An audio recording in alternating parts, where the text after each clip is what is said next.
We do sort of tend to applaud 300 extra beds here, 500 extra beds here, which is great on the cheaper end of the scale and not addressing the systemic issues that you're talking about. Well, I'm not even sure that it's cheap because, you know, every 300 beds we put in, there's a 300-place caravan park on the outskirts of town. Sure.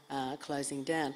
And if you think about it, if you want someone to go into a shelter or crisis accommodation and stay there for 2 weeks, then you need to think, where is the permanent home for them at the end of that? And so for every crisis or temporary accommodation bed, if you only want people to be there for 2 weeks, that means you need 26 permanent homes each year.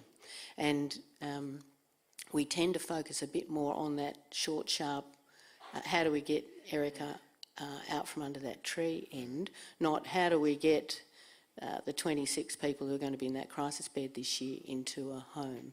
And we need to focus on both. They're both very important, but, you know, we sit here tonight without there being any national strategy at all to do anything about this. We have a Victorian state government that's made a huge commitment in response to family violence and a significant commitment in relation to rough sleeping, some of which will hit, you know, is hitting us now, but quite a bit of it is on the, you know, longer lead time. But federally, we're very much focused on have been focused on trying to retain the funding that we currently have, supporting our public housing and our homelessness services, and trying to make sure that we don't lose that, not on where is the low-cost housing strategy and the taking our effective homelessness services to scale around the country. So how much do the feds contribute then to social housing?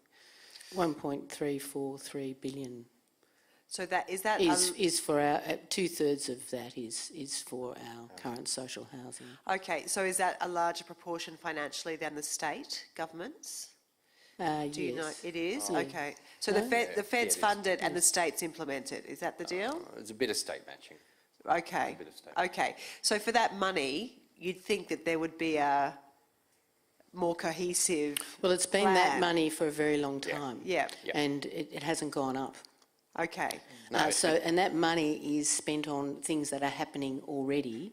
It's not spent on producing that pipeline of subsidised housing where people pay rent but it's subsidised, that we need for the lower end of the spectrum.